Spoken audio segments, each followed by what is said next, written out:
కాపు ఉద్యమ నాయకుడు, కాపుల యొక్క రిజర్వేషన్ కొరకు పోరాటం చేసిన యోధుడు ముద్రగడ్డ పద్మనాభం. మాజీ మంత్రి, మాజీ ఎంపీ.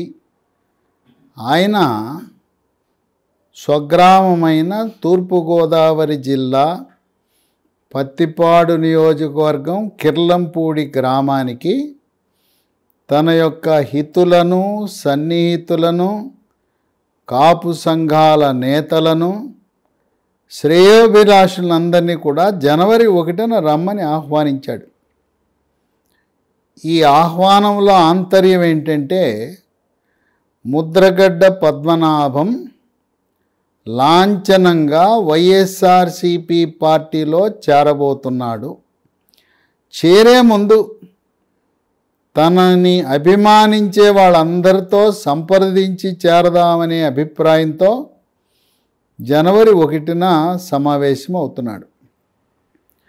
చేరిక అనేది 2వ తారీఖు లేదా జనవరి 1వ వారంలో దాదాపుగా వైఎస్ఆర్సిపి పార్టీలో చేరటం ఖరారు. ఇప్పటికే తూర్పుగోదావరి, ఉభయ గోదావరి జిల్లాల పర్యవేక్షకుడుగా ఉంటున్న మిథున్ రెడ్డి, వైవి సుబ్బారెడ్డి పలుమార్లు ముద్రగడ్డ పద్మనాభంతో చర్చలు జరపడం విశేషం. వైఎస్ఆర్సిపి పార్టీ ప్రముఖ కాపు నాయకుల కోసం వేటాడుతూ ఉంది. ఇప్పుడు జనసేన పార్టీ హవాతో ఆంధ్రప్రదేశ్ రాష్ట్రంలో ఉండే కాపు, బలిజ, తెలగ, ఒంటరి, తూర్పు కాపు, మున్నూరు కాపు ఈ కులాలన్నీ ఐక్యంగా జనసేన పార్టీ, తెలుగుదేశం పార్టీకి మద్దతుగా ఓటు వేస్తే వైఎస్ఆర్సిపి పార్టీ గెలుపు కష్టతరమని భావించి రాయలసీమలో బలిజ వర్గాలకు, ఆంధ్ర ప్రాంతంలో కాపులకు ఎరవేయాలి, ప్రముఖ నాయకులను వైఎస్ఆర్సిపి పార్టీలో చేర్చుకుని వాళ్ళకి సీట్లు ఇవ్వాలనే ఆలోచనలో వైఎస్ఆర్సిపి పార్టీ అడుగులు వేస్తూ ఉంది. ఇక్కడ ముద్రగడ్డ పద్మనాభం చిన్న కుమారుడు. ఆయన పేరు చల్లారావు. ఆయన గిరి అని పిలుస్తారు. ఈయన అమెరికాలో ఎంఎస్ చేసి ప్రస్తుతం ఇక్కడ వ్యాపారంలో ఉన్నాడు. ముద్రగడ్డ పద్మనాభం ఆయన చిన్న కుమారుని రాజకీయంలో తీసుకురావాలనే ఆలోచన ఉంది. ముద్రగడ్డ పద్మనాభం ఆయన కూడా పోటీ చేయాలనే ఆలోచనలో ఉన్నాడు. వీళ్ళు ముద్రగడ్డ కుటుంబం పిఠాపురం మీద కన్నేసింది. వైఎస్ఆర్సిపి పార్టీనేమో పిఠాపురం ఇప్పటికే కాకినాడ లోక్సభ సభ్యురాలుగా ఉన్న వంగా గీతని ఖరారు చేసింది. అక్కడ పిఠాపురంలో ఉండే పెండెం దొరబాబుకి నీకు సీట్ ఇవ్వమని చెప్పిన తరుణంలో అక్కడుండే సిట్టింగ్ వైఎస్ఆర్సిపి పెండెం దొరబాబు జనసేనలో ప్రవేశించి ఆయన తూర్పుగోదావరి జిల్లాలో ఏదో ఒక నియోజకవర్గంలో పోటీ చేయాలి, వీలైతే పిఠాపురం నుంచే పోటీ చేయాలి జనసేన పార్టీ తరఫున నిశ్చయించుకున్నాడు. దొరబాబును తొలగించి అక్కడ ఈయన జనసేన అధినేత పోటీ చేస్తాడనే సమాచారంతో వంగా గీతను తెచ్చిపెడుతున్నారు వైఎస్ఆర్సిపి పార్టీ వాళ్ళు. ఎంత అడిగినా ముద్రగడ్డ పద్మనాభానికి మీరు పిఠాపురం వదిలేయండి, ముద్రగడ్డ పద్మనాభాన్ని కాకినాడ ఎంపీగా పోటీ చేయమంటున్నారు. ఆయన గతంలో 99లో తెలుగుదేశం పార్టీ తరఫున ఎంపీగా గెలిచాడు. కాకినాడ లోక్సభ పరిధిలో ఉండే 7 శాసనసభల్లో కూడా కాపు సామాజిక వర్గ ఆధిక్యత ఉన్నది. అక్కడ ఎవరు గెలిచినా కాకినాడ లోక్సభ అంటే ఏ పార్టీ అయినా కాపు సామాజిక వర్గం వాళ్ళకే సీట్ ఇవ్వాలి. ఆయన ససిమేర అంటున్నాడు, ముద్రగడ్డ నేను పిఠాపురంలో పోటీ చేస్తానంటున్నాడు. ఆ పిఠాపురం సీటు వంగా గీతకి దాదాపు ఖరారే. సరే, కుమారుడు భవిష్యత్తుకు వస్తే కుమారుడు గిరి, ఈయన్ని పత్తిపాడు నియోజకవర్గంలో పోటీ చేయించాలనే ఆలోచన ఉంది. దీనికి వైఎస్ఆర్సీపీ జగన్మోహన్ రెడ్డి కూడా అనుకూలంగానే ఉన్నాడు. వీళ్ళు కుటుంబానికి 2 ఎమ్మెల్యే సీట్లు అడుగుతున్నారు. Mudragada Padmanabham Pithapuram seat, assembly seat, కుమారుడికి పత్తిపాడు. సూత్రప్రాయంగా పత్తిపాడు కుమారుడికి ఇవ్వడానికి అంగీకరించారు. ఇప్పటికే అక్కడ సిట్టింగ్ ఎమ్మెల్యేగా ఉన్న పర్వత పూర్ణచంద్ర ప్రసాద్కి చెప్పేశారు, నీకు ఇవ్వటం లేదు, నీ దారి నువ్వు చూసుకోవచ్చు, ఉంటే పార్టీ గెలిచిన తర్వాత ఏదైనా మంచి నామినేటెడ్ పదవి ఇస్తామని చెప్పారు. పత్తిపాడు నియోజకవర్గంలోనే ఉండే ప్రముఖ వైఎస్ఆర్సీపీ నాయకులు జానకి, పరుపుల సుబ్బారావు వాళ్ళు కూడా సీటు కోసం ప్రయత్నిస్తున్నారు. వాళ్ళిద్దరిని కూడా పరిశీలనలో తీసుకునే అవకాశం లేదు. అయితే తెలుగుదేశం పార్టీ తరఫున పత్తిపాడులో దివంగత నేత పరుపుల రాజా భార్య సతీమణి పరుపుల సత్యప్రభకు సీటు హామీ ఇచ్చారు చంద్రబాబు నాయుడు. పరుపుల రాజా పట్ల సానుభూతి ఉంది. అధికార పార్టీ వైఎస్ఆర్సీపీ పార్టీ వేధింపుల వల్ల గుండెపోటు వచ్చి మరణించేవాడు. ఆయనపై అక్రమ కేసులు బనాయించి జైలులో పెట్టాలనే ప్రయత్నం చేయటం వల్ల మానసిక వ్యధ వల్ల మరణించాడని పత్తిపాడులో ఉండే ప్రజలలో సానుభూతి ఉంది పరుపుల సత్యప్రభ పట్ల. ఇక కాకినాడ ఎంపీ నిలబడండి అంటే ముద్రగడ్డ శశిమేర అంటున్నాడు. ఆయన ఆలోచన, మీరు పిఠాపురం ఇవ్వకపోతే నేను కాకినాడ ఎంపీ పోటీ చేయను, నేను రాష్ట్రమంతా తిరిగి ప్రచారం చేస్తాను, నా కుమారుణ్ణి పత్తిపాడులో గెలిపిస్తాను, తదుపరి నన్ను రాజ్యసభకు పంపే ఆలోచన చేయమని చెప్పి ఆయన కోరుతున్నాడు. వైఎస్ఆర్సీపీ పార్టీ ఒక చక్కటి డైలాగ్ చెప్పింది, మీరు అన్కండిషనల్గా వైఎస్ఆర్సీపీ పార్టీలో చేరండి ముద్రగడ్డ, మీకు అన్లిమిటెడ్ వెయిటేజీ, అన్లిమిటెడ్ ఛాన్సెస్ ఉంటాయి అని చెప్పారు. అంటే వైఎస్ఆర్సీపీ పార్టీలో షరతులు లేకుండా చేరితే అసంఖ్యాకమైన అవకాశాలు, మీరు ఊహించని రీతిలో ఈ పార్టీ మీకు అవకాశం కల్పిస్తుందని ఒక డైలాగ్ చెప్పారు. అయితే ఆయన మీద ఒక నిష్ఠూరం అభాండం కూడా ఉంది. కాపు ఉద్యమ నాయకుడైతే కాపుల రిజర్వేషన్ అనే అంశం మీద నువ్వు లేవనెత్తితే కాంగ్రెస్ పార్టీ అధికారంలోనూ వైఎస్ఆర్సీపీ పార్టీ అధికారంలో ఉన్నప్పుడు నీవు రిజర్వేషన్ల గురించి ఎందుకు పోరాటం చేయలేదు? రాజశేఖర రెడ్డి ముఖ్యమంత్రిగా ఉన్న సమయంలో పోరాటం లేదు. 2014లో చంద్రబాబు నాయుడు ముఖ్యమంత్రి అయిన తర్వాత తెలుగుదేశం పార్టీ అధికారంలో ఉన్నప్పుడు మాత్రమే నీకు కాపుల రిజర్వేషన్ గుర్తొచ్చిందా? మరి అదే రిజర్వేషన్ కోసం 2019 తర్వాత ఎందుకు ఉద్యమించలేదు? 2014కు ముందు నువ్వు గతంలో కాంగ్రెస్ ప్రభుత్వాలను ఎందుకు ప్రశ్నించలేదు? ముద్రగడ్డ తెలుగుదేశం పార్టీలో మంత్రిగా, ప్రభుత్వంలో మంత్రిగా పనిచేశాడు, కాంగ్రెస్ ప్రభుత్వంలో మంత్రిగా పనిచేశాడు. నువ్వు మంత్రిగా ఉన్నప్పుడు నువ్వు కాపుల రిజర్వేషన్ కొరకు ఏం చేశావు అని చెప్పి కాపు సామాజిక వర్గం నుండి నేతలే ప్రశ్నిస్తున్నారు. ఈయన ఈ ముద్రగడ్డ పద్మనాభం ఆయనకి అలిగే గుణం ఎక్కువ ఉంది. ప్రతి చిన్నదానికి అలుగుతాడు. కాపు సంఘ నేతలేదో ఆయనపై అభాండాలు వేశారని కాపు ఉద్యమ నేతగా రాజీనామా చేశాడు. ఇప్పుడు కూడా ఆయన వైఎస్ఆర్సీపీ హైకమాండ్కి స్పష్టత ఇచ్చాడు, అయ్యా నా దగ్గర డబ్బులు లేవు, అంతా మీరే ఖర్చు పెట్టుకోవాలన్నాడు. దానికి వైఎస్ఆర్సీపీ హైకమాండ్ ముద్రగడ్డ పద్మనాభం కాకినాడ లోక్సభకు పోటీ చేసిన, కుమారుడు పత్తిపాడులో పోటీ చేసిన, కావలసిన ఆర్థిక వనరులన్నీ కూడా వైఎస్ఆర్సీపీ పార్టీ తరపున ఏర్పాటు చేయటానికి అంగీకారం కుదిరింది. ముద్రగడ్డ పద్మనాభం ఆయన ఒక రాజకీయ కుటుంబం నుంచి వచ్చిన వ్యక్తి.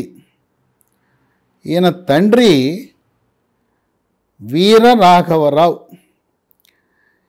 ఈ వీర రాఘవరావు కిర్లంపూడికి ఆనాడు మున్సబ్బులు కర్ణాలు ఉన్న రోజుల్లో కిర్లంపూడి గ్రామానికి మున్సబ్గా ఉండేవాడు. చాలా దర్పంగా హుందాగా ఉన్నాడు. ఆయన 1962లో 67లో ముద్రగడ్డ పద్మనాభం తండ్రి వీర రాఘవరావు ఇండిపెండెంట్గా ఎమ్మెల్యేగా గెలిచాడు.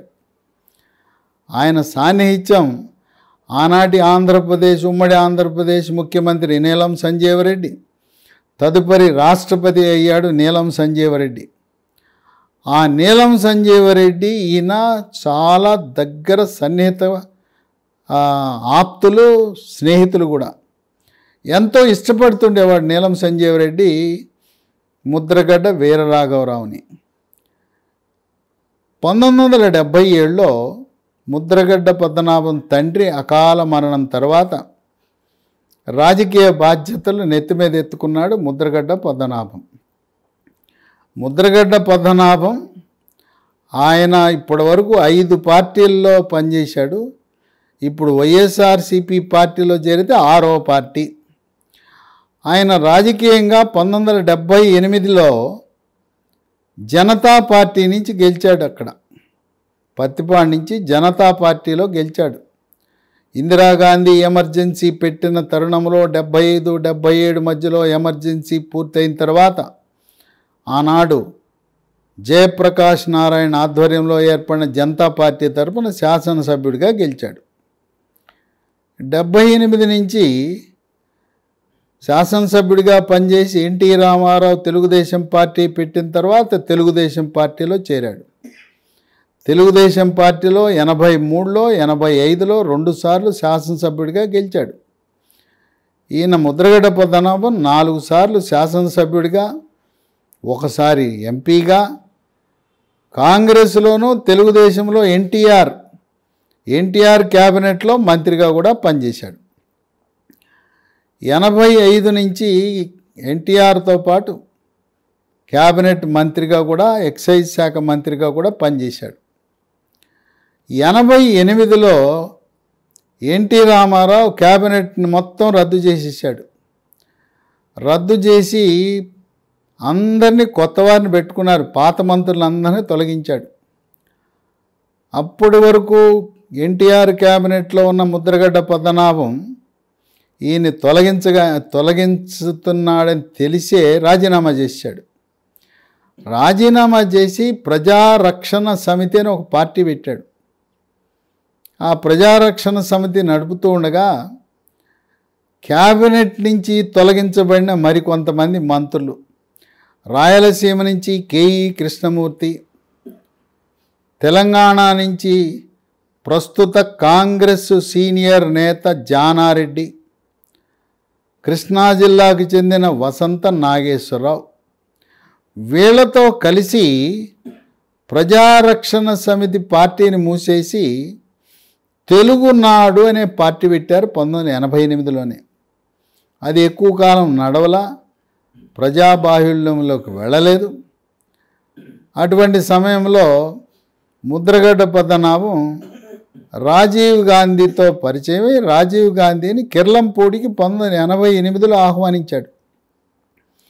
ఆహ్వానించిన తర్వాత రాజీవ్ గాంధీ ముద్రగడ్డని మీరు కాంగ్రెస్ పార్టీలో చేరండి, మీకు ఎమ్మెల్యే సీట్ ఇస్తామంటే 1989 ఎన్నికల్లో కాంగ్రెస్ పార్టీ తరపున పోటీ చేసి ఎమ్మెల్యేగా 89 నుంచి 94 మధ్య ఉన్న కాంగ్రెస్ ప్రభుత్వంలో మంత్రిగా పనిచేశాడు. 89లో కూడా పత్తిపాడు ప్రజలు ఆయన్ని కాంగ్రెస్ పార్టీ తరపున గెలిపించారు. అంటే అదే పత్తిపాడు ప్రజలు 78లో జనతా పార్టీ తరపున గెలిపించారు, 83, 85లో తెలుగుదేశం పార్టీ తరపున గెలిపించారు. మళ్ళీ 89 వచ్చేసరికి అదే ప్రజలు కాంగ్రెస్ పార్టీ తరపున గెలిపించారు. 94 వచ్చేసరికి మళ్ళీ అదే కాంగ్రెస్ పార్టీ తరపున పత్తిపాడు నియోజకవర్గం నుంచి పోటీ చేశాడు. ఈ పత్తిపాటు ప్రజలు 94లో ఆయన్ని ఓడించారు. ఓడిస్తే ముద్రగడ పద్మనాభానికి కోపం వచ్చింది. మా తండ్రి 62, 67 2 సార్లు, నేను 4 సార్లు మీకు సేవ చేస్తే నన్ను ఓడిస్తారా? నా జన్మలో, నా కంఠంలో ప్రాణం ఉండగా నేనెప్పుడు పత్తిపాడు నియోజకవర్గంలో పోటీ చెయ్యను కాక అని శపథం పట్టాడు 1994లో. 94లో ఓటమి చెందిన తర్వాత ఏం చేయాలో తెలవక ఆయనకు భారతీయ జనతా పార్టీలో చేరాలనే కోరిక కలిగింది. చేరాడు. భారతీయ జనతా పార్టీలో చేరడానికి ఆయన కృష్ణంరాజు, సినీ నటుడు కృష్ణంరాజు ఆహ్వానించాడు. సినీ నటుడు కృష్ణంరాజు కాకినాడ లోక్సభ నుంచి బీజేపీ తరపున గెలవడానికి సహకరించాడు. 94 నుంచి 4 సంవత్సరాల పాటు భారతీయ జనతా పార్టీలో ముద్రగడ్డ పద్మనాభం పనిచేశాడు. ఆర్ఎస్ఎస్లో చేరాడు. ఆర్ఎస్ఎస్లో ఉదయం పూట జరిగే శాఖలకు కూడా హాజరయ్యేవాడు. ఆర్ఎస్ఎస్ కార్యకలాపాల్లో నిమగ్నమై ఉండేవాడు. నిబద్ధతతో ఒక విశిష్టమైన బీజేపీ ఆర్ఎస్ఎస్ కార్యకర్తగా పనిచేశాడు. 1999 వచ్చేసరికి చంద్రబాబు నాయుడు మళ్ళీ పాత మిత్రుడిని, ఎందుకంటే చంద్రబాబు నాయుడు ముద్రగడ్డ పద్మనాభం ఇద్దరు కూడా క్యాబినెట్లో కలిసి మంత్రులుగా పనిచేశారు. రండి పద్మనాభం గారు అని చెప్పి ఆహ్వానిస్తే 1999లో కాకినాడ లోక్సభకు పోటీ చేసి కాకినాడ లోక్సభకు తెలుగుదేశం పార్టీ తరపున విజయం సాధించి పార్లమెంట్లో అడుగుపెట్టాడు. మళ్ళీ అదే నియోజకవర్గం నుంచి 2004లో కాకినాడ లోక్సభలో పోటీ చేసి తెలుగుదేశం పార్టీ తరపున ఓటమి చెందాడు. ఇక 2004లో ఓటమి చెందిన తర్వాత వైఎస్ రాజశేఖర రెడ్డి ముద్రగడ్డ పద్మనాభాన్ని ఆహ్వానించాడు. ముద్రగడ్డ గారు కాంగ్రెస్ పార్టీలోకి రండి, మీరు 2009లో పోటీ చేద్దురుగాని అని చెప్పి ఆయన ఆహ్వానించాడు. వైఎస్ రాజశేఖర రెడ్డితో మాట్లాడినప్పుడు ఒకటే చెప్పాడు, నేను పత్తిపాడు ప్రజలకు ఎంతో సేవ చేశాను, నన్ను 1994లో అవమానపరిచారు, ఓడించారు, మా తండ్రి 2 సార్లు, నేను 3 సార్లు 5 సార్లు మేము సేవ చేస్తే కనుక నేను ఎట్టి పరిస్థితుల్లో పత్తిపాడు నియోజకవర్గంలో పోటీ చేయనంటే చేయనుగాక అన్నాడు. అప్పుడు 2009 ఎన్నికల్లో వైఎస్ రాజశేఖర రెడ్డి, మీరు పత్తిపాడు వద్దు, పిఠాపురం వెళ్ళి పోటీ చేయండి, పిఠాపురంలో కాపు సామాజిక వర్గం వాళ్ళు చాలామంది ఉన్నారు, అధికంగా ఉన్నారు, ఓటర్లంతా కూడా కాపులే అని చెప్పి పంపించాడు. కానీ 2009లో పిఠాపురం ప్రజలు, ఓటర్లు కూడా ముద్రగడ్డ పద్మనాభాన్ని కాంగ్రెస్ పార్టీ తరపున తిరస్కరించారు, ఓడించారు. ఇక అప్పటి నుంచి 2009 నుంచి రాజకీయాలకు దూరంగా ఉంటూ వచ్చాడు. ఇక అప్పుడప్పుడు కాపులకు రిజర్వేషను అప్పుడప్పుడు మాట్లాడుతూ వచ్చాడు. చంద్రబాబు నాయుడు 2014లో అధికారంలోకి వచ్చినాక ఊపు అందుకున్నాడు. కాపు రిజర్వేషన్ అన్నాడు. 2016 జనవరి 31న ఆంధ్రప్రదేశ్ రాష్ట్రం ఉమ్మడి 13 జిల్లాల్లో ఉండే కాపు, బలిజ, తెలగ, ఒంటరి, తూర్పు కాపు, మున్నూరు కాపు నాయకులను, కార్యకర్తలను అందరినీ కూడా ఒక సభ పెట్టాడు. తుని దగ్గర వి కొత్తూరు అనే బహిరంగ ప్రదేశంలో, ఆ గ్రామం పక్కనుండే బహిరంగ ప్రదేశంలో సభ పెట్టాడు. దానికి కాపు ఐక్య గర్జన సభ అని పెట్టాడు. సభ జరుగుతుండగానే ముద్రగడ్డ గారికి ఆవేశం వచ్చింది. మన కార్యాచరణ ఇప్పుడే ప్రారంభం కావాలి, ఇంతమంది వచ్చారు కదా, వేలాది మంది వచ్చారు, మనం ఇప్పుడే ప్రారంభిద్దాం, రాస్తా రోకో చేద్దాం, రైలు రోకో చేద్దాం, పదండి అని చెప్పి సభను మధ్యలో ఆ నిలుపుదల చేసి రోడ్డు ఎక్కేశారు. కొంతమంది రైల్వే ట్రాక్ ఎక్కేశారు. వైజాగ్ నుంచి వస్తున్న రైలుకి నొప్పి పెట్టేశారు. ఆవేశం. అది కార్యకర్తలు చేశారా, దుష్టశక్తులు చేశారా, లేదు ఉగ్రవాదులు చేశారా అనేది ఎవరికీ తెలియదు. కానీ దురదృష్టకరం, ఆ తుని రైలు దగ్ధం సంఘటనతో కాపు రిజర్వేషన్ ఉద్యమం చల్లారిపోయింది. తదుపరి కాపు ఉద్యమ సంఘాలు, కాపు సంఘాల్లో విభేదాలు ఉండటం వల్ల ముద్రగడ్డ పద్మనాభం యొక్క నాయకత్వంపై విశ్వాసం కోల్పోయి వాళ్ళు వేరే సంఘాలు పెట్టుకున్నారు. ఈ రోజున ముద్రగడ్డ పద్మనాభం ఆయనకున్న ఆధిక్యత కంటే ఇతర సంఘాల వారికి ఎక్కువ బలం ఉంది. ఏదేమైనా జనసేన పార్టీ కాపులను ఆకర్షిస్తుంది, మన వ్యూహం ఏంటని చెప్పి సరే ఎంతో కొంత లాభం ఉంటుంది. ముద్రగడ్డ పద్మనాభాన్ని వైఎస్ఆర్సీపీ పార్టీలో చేర్చుకుని కుమారుడు గిరికి పత్తిపాడు, ఈయనకి పెద్ద ఆయనకి కాకినాడ ఎంపీ సీట్ ఇద్దామని కృతనిశ్చయంతో ఉంది వైఎస్ఆర్సీపీ పార్టీ. దాదాపుగా అన్ని ఏర్పాట్లు జరిగినాయి. కాకపోతే ముద్రగడ్డ పద్మనాభం అని ఆయన అలుగుతుంటాడు. ఆయన చిన్నపిల్లవాడు అలిగినట్టు అలుగుతుంటాడు, చిన్న చిన్న వాటికి అలుగుతాడు. కనుక జనవరి మొదటి వారంలో వైఎస్ఆర్సీపీ పార్టీ కండవా కప్పుకునే వరకు ఆయన ఎప్పుడు ఎలా ఎటువంటి నిర్ణయం తీసుకుంటాడో తెలవని పరిస్థితి. అయితే ఆర్థిక వనరులు అయితే లేవు. ఏ పార్టీ వాళ్ళు ఆయనకి సీట్ ఇచ్చినా ఆ పార్టీ వాళ్ళే ఖర్చు పెట్టుకోవాలి. కుమారుడు వ్యాపారం చేస్తున్నా ఆ వ్యాపారంలో లభించిన ఆ ప్రాఫిట్తో ఈరోజు రాజకీయం చేసే పరిస్థితి లేదు. ఏదేమైనా జనవరి మొదటి వారములో ముద్రగడ్డ యొక్క చేరిక వైఎస్ఆర్సీపీ పార్టీలో ఉంటుందా? ఉంటే జగన్మోహన్ రెడ్డి ఆయన్ని కాకినాడ లోక్సభకు ఒప్పించగలడా అనేది ప్రశ్నార్థకమే. ఏదేమైనా ముద్రగడ్డ పద్మనాభం వెనక ఈరోజు ఆంధ్రప్రదేశ్ రాష్ట్రం నుండి కాపు, బలిజ, తెలగ, ఒంటరి, తూర్పు కాపు, మున్నూరు కాపు ఈ సామాజిక వర్గాలు గతంలో లాగా ఆయన వెనుక లేరు అనేది అది విశ్లేషకులు, విజ్ఞులు, మేధావులు, కాపు సంఘ నేతలు భావిస్తున్నారు. ఎంతో కొంత కాపులలో చీలిక తేవటానికి ఉపయోగపడుతుందేమనే వ్యూహంతో వైఎస్ఆర్సీపీ పార్టీ అడుగులు వేస్తూ ఉంది. గంపగుత్త కింద ఉభయ గోదావరి జిల్లాలలో ఉండే కాపు సామాజిక వర్గం జనసేన, తెలుగుదేశం పార్టీ కూటమికి ఓట్లు పోకుండా కొంతవరకు అడ్డుకట్ట వేయటానికైనా ముద్రగడ్డ కుటుంబం ఉపయోగపడుతుందనే వ్యూహరచనతో జగన్మోహన్ రెడ్డి అడుగులు వేస్తున్నాడు. వేచి చూద్దాం ముద్రగడ్డ పద్మనాభం యొక్క దారి ఎటో.